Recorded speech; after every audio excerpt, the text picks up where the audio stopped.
We're going to lock in at 4.5, and we'll be here for, as I said, at least another 2 weeks.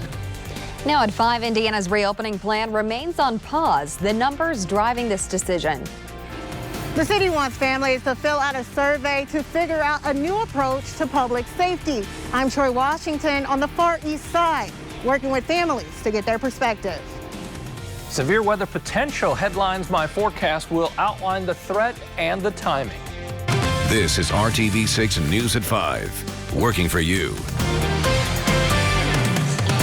Good evening. Right now at 5, Indiana is not moving forward in its reopening plan amid the coronavirus pandemic. Governor Eric Holcomb announced this afternoon the state will remain at stage 4.5 for at least 2 more weeks. This is a continuation of what was announced on July 1st when the governor hit pause on the reopening plan.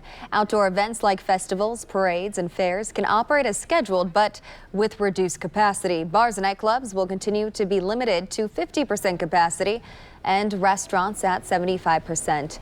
And if you have an event or gathering of more than 250 people, then you need to have a safety plan approved by the state. State Health Commissioner Dr. Christina Box explained the numbers driving this decision. For the second week in a row, the number of positive cases has gone up. We've seen more than 4,300 new cases in just the past week. During the same 7-day period a month ago, we saw just over 3,000 new cases. And we are responding by consistently working to ramp up our testing capacity and sending strike teams to the most critical areas. For example, while we continue to increase our testing capacity, we are having to adapt to the supply and demand issues that have been created by the significant spikes that we've seen in other states across the country. This is similar to what we saw back in the spring and has impacted our ability to get some supplies. It has also increased the wait time for our lab results in many cases. Dr. Box also noted that hospitalizations due to COVID-19 are increasing. On June 26, the number of people hospitalized around the state due to the virus was 595.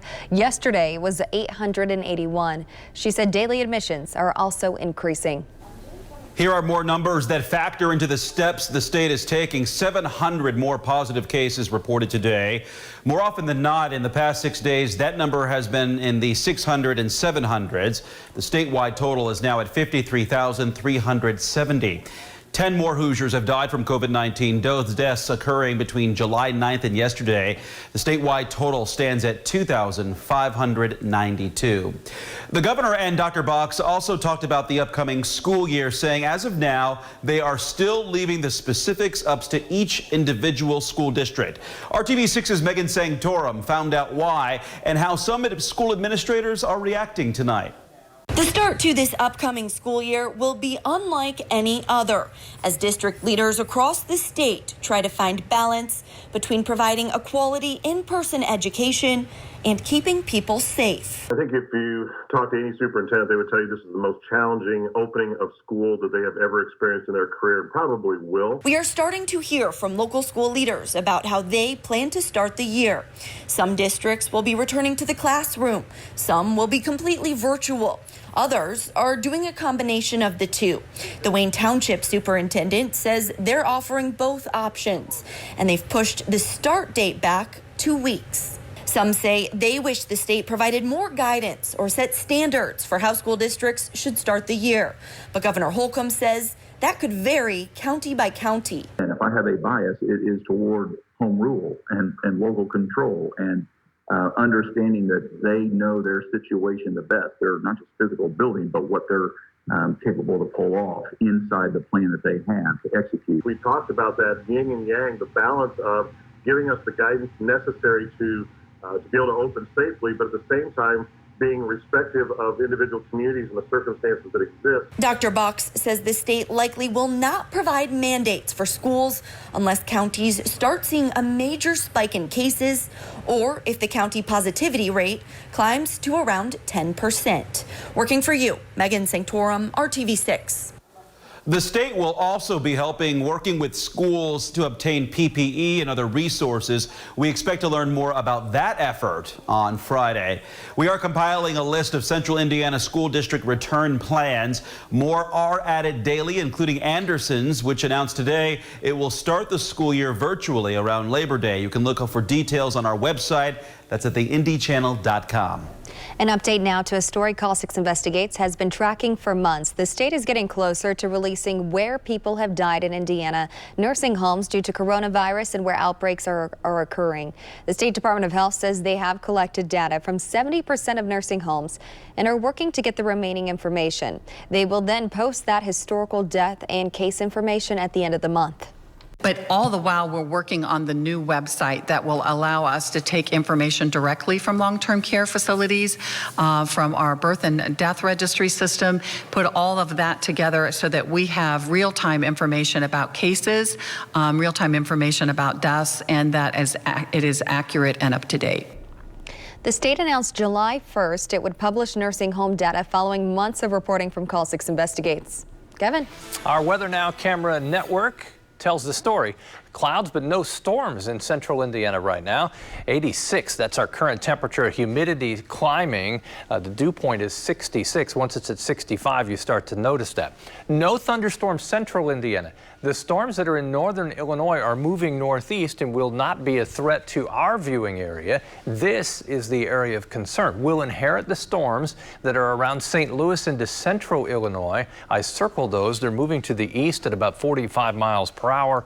So in a ballpark time frame after 8 o'clock, the severe weather threat is greatest in the western Indiana, still a low risk. I think what happens, the storms that are strong to severe to our west start to run into a wall of stable air. In other words, they should weaken as they try to push into the Hoosier State. By the time we get to 9 o'clock, lining up, this may be just a little bit slow. 11 o'clock pushing into western Indiana. We'll follow that timeline a little more. Damaging wind would be the main threat from the storms entering the state. The City of Indianapolis wants your input and your ideas on ways to cut crime in our neighborhoods. It has released a survey hoping to redefine justice and public safety, as well as dial down this recent uptick in violence. RTV6 went to the Far East Side to find out whether families are aware of this effort. Our Troy Washington is working for you to bring you that response. Don't come in thinking you're going to fix us. We don't need to be fixed. We need opportunities. Antonio Patton is the city life director on the Far East Side. RTV6 told him about the survey that's circulating. He took one look at the first question and gave us this response. The gun violence, the homicide, and the resources of food. He says getting rid of the negative connotation associated with his neighborhood is a start too. You tell people where you live and you say 42nd and Post, and you typically can't get a ride because of the stigma. But I want them to know that that is not who we are. Where's our community centers? What happened to our playgrounds? What happened to us having an opportunity to walk to the store on a sidewalk on the Far East Side? Why do we have to walk in the street? RTV6 went to doorsteps to find out if families knew about the city's online survey looking to help them. Jay Jones didn't know about the survey before talking to us, but was eager to share her views. What would that do for your area? What would that do for you and the kids here? See, I have a son and he's 3, and everybody got guns and they just want to have them just to have them, and just be showing them off and shooting, and he's obsessed with that right now, and I don't like that. She's looking at things through the lens of her son and the motivation of creating a better space for him to grow up, as she answers these survey questions. And the drugs, they just come out and they sell the drugs to everybody in front of anybody. He loves all the violence because that's all he sees. They say it takes building relationships and changing mindsets, also doing the work to make the improvements once the surveys are submitted. What will it take to revitalize this community? For people to show up that make those surveys, to come and walk side by side. Working for you on the Far East Side, Troy Washington, RTV6. Many people we spoke with didn't know about the city's survey. So far, more than 4,900 responses have been received since the survey went out this month. It will be available until August 31st. If you want to submit your feedback to the city, you can find the survey in this story on theindychannel.com. A U.S. judge has halted the execution of a federal death row inmate in Terre Haute, whose lawyers argue suffers from dementia.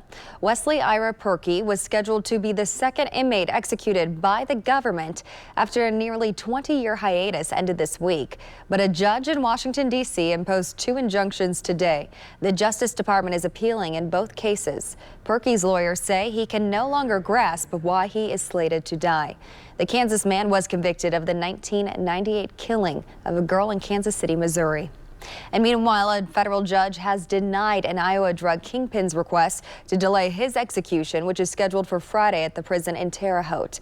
The first federal execution in 17 years took place there yesterday.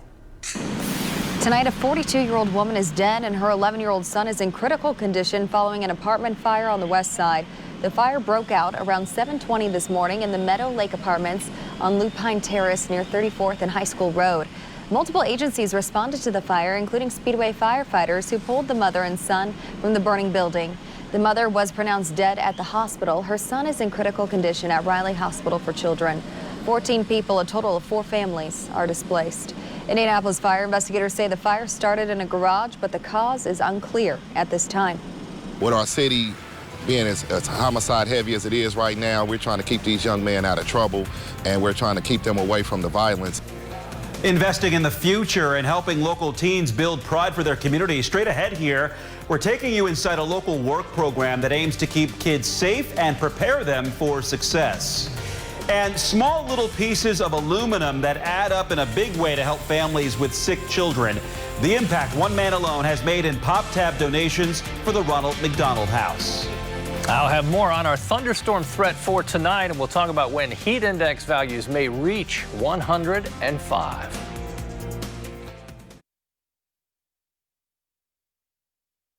Hiring Hoosiers is our commitment to you, keeping you informed of job opportunities of all kinds. Joella's Hot Chicken will start interviewing this weekend to fill up to 40 jobs at its 4th restaurant in the area. This one is in the Carmel Westfield area near 146 and Cary Road in the Cool Creek Commons Shopping Center. The full and part-time positions include managers, cooks, cashiers, dishwashers, and more. New employees can earn up to $13 an hour with advancement opportunities. Interviews will be conducted daily at the restaurant's 96th Street location. That's 4715 East 96th Street between 11 a.m. and 7 p.m. starting Saturday. You will need to wear a mask. Training for new hires will begin August 3rd. For more info, look for this story on hiringhoosiers.com. This summer on the north side, teenagers are working to clean up their local park and the streets surrounding it. RTV6's Nicole Griffin finds out the goal is to help them build pride for their community and make it a safer place to live. The Tarkington Teen Work Program started back in the summer of 2017. This is now the 4th year for the program that aims to give these teenagers a way to make money, learn life skills, and also stay out of trouble. Beautifying the community makes them take an honest interest in where they live at.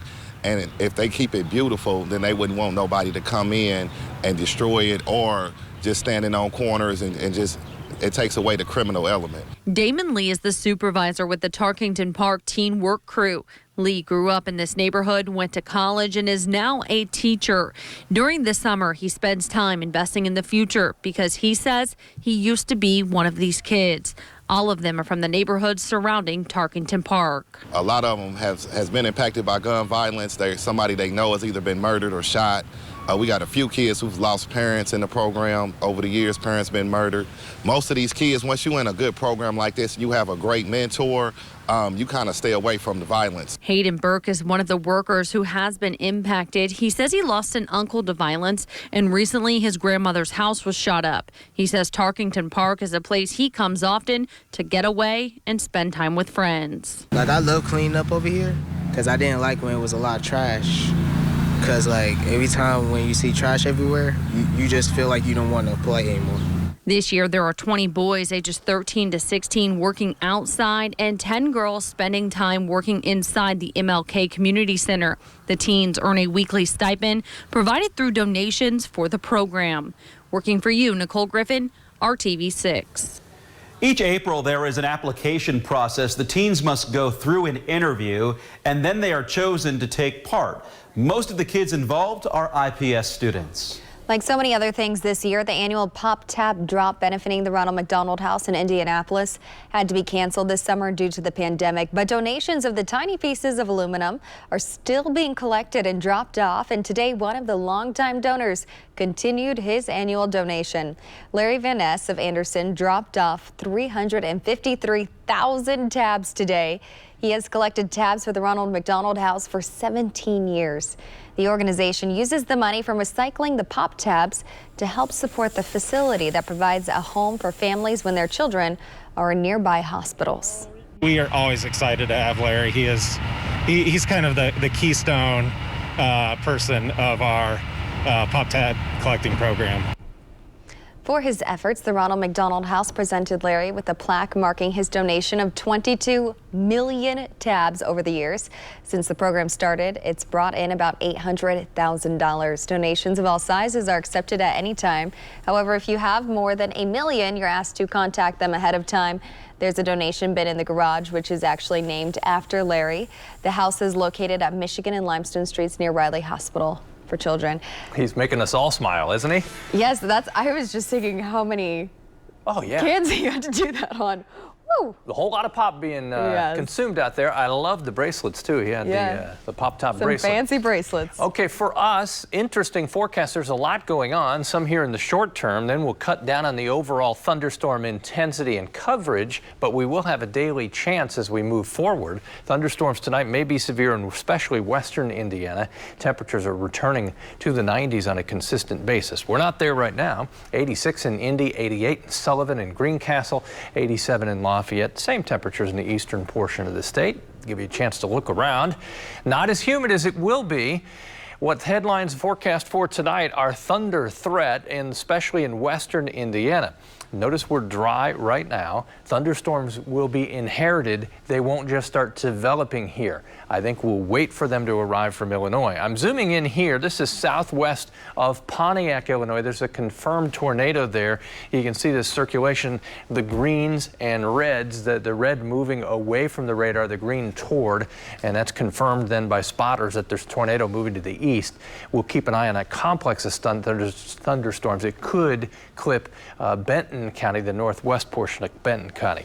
Here's the line of thunderstorms coming together, solid line, tons of lightning, heavy rainfall. Springfield to St. Louis, that's what's moving to the east at about 45 miles per hour. And I think our forecast model may be just a little slow on bringing the line to, say, the Wabash River. I think that'll happen between 8 and 9 tonight, then progress to the east with that, the damaging wind threat. But notice how it thins out. We lose some of the reds and oranges, the stronger storms, as they move to the east through the overnight hours. Still some isolated storms first thing in the morning. Main threat, damaging wind in the western half of the state tonight before midnight as these storms arrive. And don't forget, Storm Shield app is a weather radio for your phone, and the app is free. During the day tomorrow, showers, isolated thunderstorms still possible as a frontal boundary drops to the south through the state. That may be enough to trigger some additional rain and thunderstorms, but it'll be very spotty. We'll definitely see a lot of cloud cover through the day tomorrow. Temperatures in the 80s. Friday, we're to 90 degrees for the afternoon high. Chance for thunderstorms not great. Here we go. Saturday and Sunday, highs as warm as 95, and I think heat index values as warm as 105, both Saturday and Sunday. The warmest stretch Friday through Monday. The chance for thunderstorms consistently a little higher as we get to Monday, Tuesday, and Wednesday of next week. Mark? All right, Kevin, thank you. Hey, if you're going to shop at Walmart, make sure you wear a mask. Walmart is the latest major retailer to require customers to wear face coverings, and this also applies to their Sam's Club stores as well. The policy will take effect on Monday to give the company time to inform stores and customers. Best Buy and Starbucks began requiring face coverings for customers today, and Kroger just announced that starting July 22nd, all customers will be required to wear masks as well. At another big event that falls to coronavirus, organizers have canceled the 2021 New Year's Day Rose Parade in Pasadena, California. It is the first time the parade won't be held since World War II. Organizers say planning for an annual Rose Bowl football game is still ongoing, however. A new host is named for ABC's Dancing with the Stars. What she has to say about being a first. Next.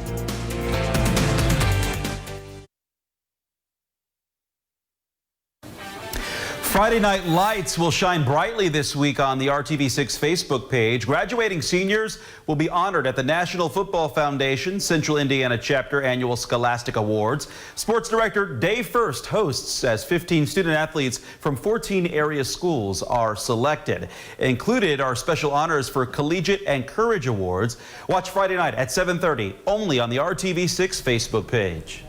It didn't take ABC long to name a new host of Dancing with the Stars. It is supermodel and businesswoman Tyra Banks.